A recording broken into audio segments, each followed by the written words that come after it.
Hi, everybody. It's Karen Erickson Lee again from Living by His Grace Ministries. We are back again with Branden Gard. It's amazing the information that he's sharing. And I asked him if he could share some signs that, I mean, we see signs. We know our kids are in distress sometimes, but sometimes we blow things off, or life might be super hard in your family and you don't even see, or you're missing things, or your brain just can't handle any more than what it's dealing with in terms of just trying to survive. So what are some things that families can look for? How are, what are some ways that they can help their kid that might be really in a lot of trouble? Yeah.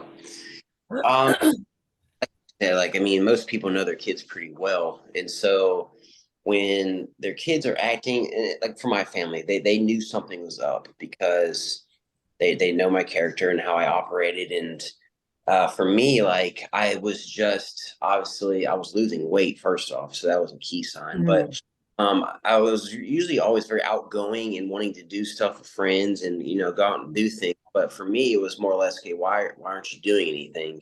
A lot of isolation.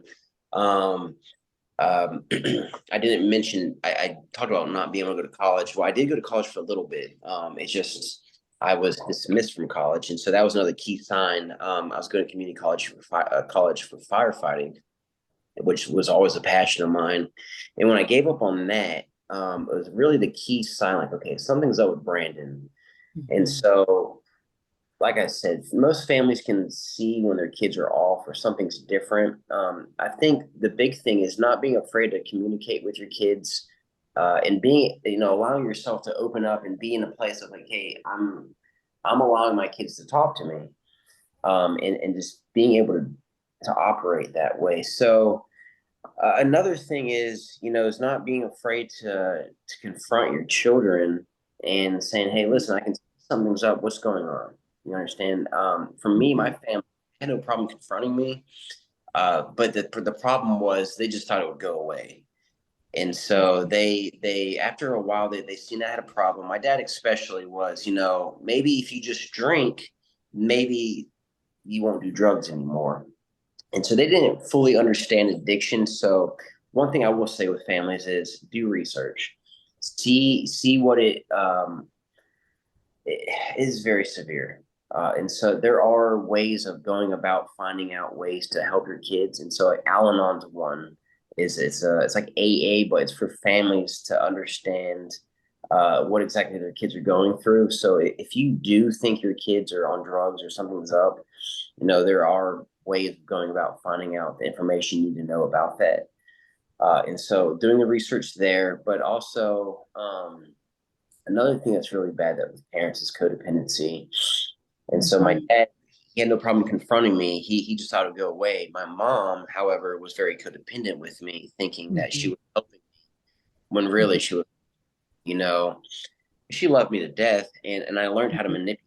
So I would talk to her, mhm, into giving me money, into mhm, me taking me places, and with promises, oh, this is the last time, or that's not what you think it's for. And mhm, as hard as it was for my family, the best thing they ever did for me was say, Brandon, you know what? Enough is enough. We're done. You're either going to get help or you're going to be homeless. And the last thing they wanted to do was see me homeless, living on the streets. But they had to get to the end of themselves and say, you know what, Brandon, we're done. We're done with you. We love you. We want the best for you, but you can't be here no more. mhm, And when they did that, basically everyone else in my life had already done that. They were the last ones. I was, and unfortunately, the thing for me was, I was hurting them the most because I would steal from them. I would lie to mhm. them, would break into their house and take things. Um, and once they gave up on me, I got to this place in my life. It's like, man, I have absolutely nothing. And from Mhm. there is when I made the decision, like something's got to change. And And so that's when you went to Dunkland? that's what I went to Dunklin, and then I mean, unfortunately, yeah, the same thing happened again. Like I shared, Mhm, like I got full circle. Like I did well for a little bit, um, I just didn't have the character and integrity to maintain the blessing the Lord had given me in that season. And so my Mhm. family once again has got, you know what, Brandon, you went to Dunklin. We brought you back in. You did very well. But here you are again. Like we're done. Like they Mhm. really gave up then because they know the extensive program that I'd gone to, and they're like, oh my God, like there's nothing left. And so Mhm. I just get to the place of like, man, something's got to change. And so the best thing my family did for me was, I mean, really turn their back. You know, they still Mhm. love me, they still supported me. They just couldn't help me anymore. Mhm. And what is it, because so you were young when you went to Dunklin, but there are a lot of older people. I mean, how old were you when you went to Dunklin, would you say? When I went to Dunklin, I was 20 old. I Yeah, was five, and the ages there was 18 to like 65. You know, right, and that same thing at Eagle's Nest, right? You yep, have a range of ages, and so I think it's, a stark reminder that it's never too late no, to turn your life around. nope. And that's one of the enemy's greatest lies Yeah. that he likes to use is either you're too young, excuse me, sorry, you're No, it's either too okay. or you're too old. You Yeah, know, um, and for me when I was young, I'd think like, I'm young. I'll in a couple years I'll change, yeah, and that keeps you getting deeper and deeper in the hole. Or I've worked with a lot of guys who are like, well, I'm already 50. I'm already 60 years old. 60 years old. Why even try? Like right. there is no hope. And the thing is, Jesus, there's no limitations on the Lord. Like Yes, when you're ready to change your life, He will always do His part. You yes, get to the place of wanting to do yours. yes. And thank God I had, the problems that I had because, I truly believe that I wouldn't have the relationship with the Lord that I do today if it wasn't Mhm, for because I know I need a Savior, and He saved my life. And mhm, so it's just getting to this place of surrender, and mhm. on that. You're not too young, you're not too old. As long as you're breathing, you can change your life.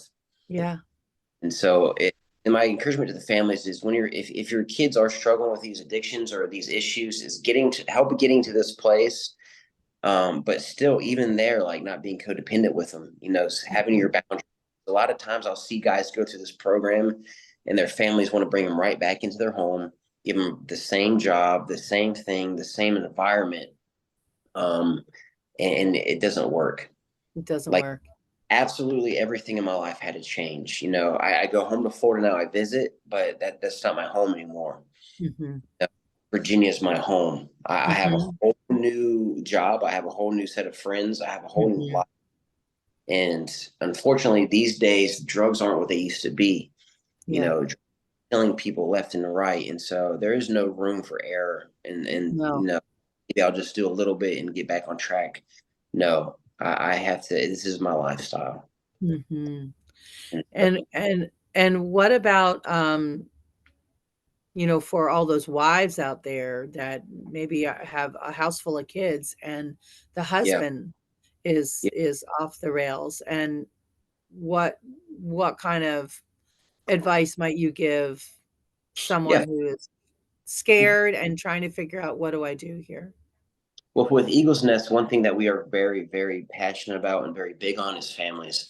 And so, Mhm, yes, we solely work with the guy who's in recovery, who struggle with addictions. But if a guy is married, we do marriage counseling on the weekend, mhm, family development, where we work with the wives, which they will also go through a program on the weekends. If they are far away, there are ways of doing that.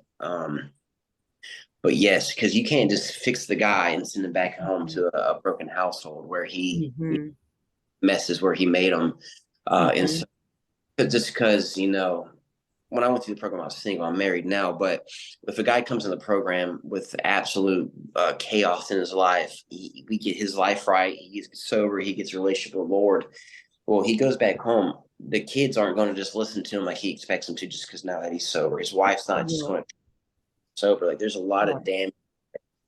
And so we do work with families in a sense of, with the wives, and it is, it's a lot, and so, Yes.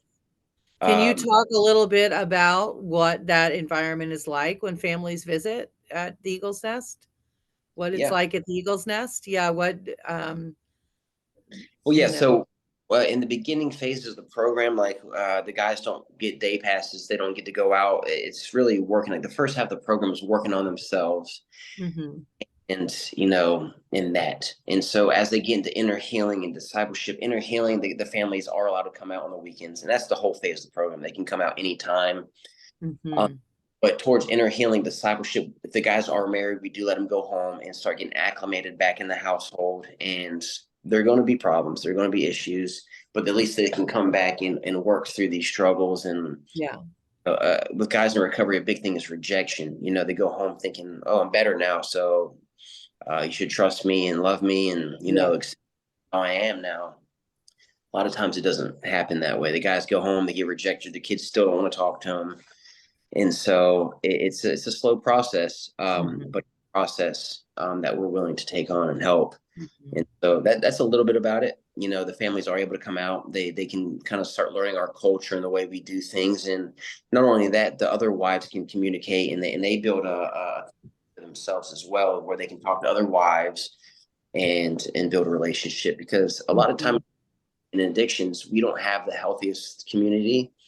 Mhm. We have a huge community here, and so we can start making new friends who are walking the same path, having the same Yes. struggle, and Yes. communicate with each other and do that. So that's a asset as well as the community.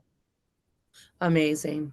Okay, well, when we come back, can you just tell us a little bit about, what the process is for somebody to get into the Eagle's Nest, and also maybe there's someone out there who either lost someone to drugs and alcohol and wants to help others and they can donate, Mhm.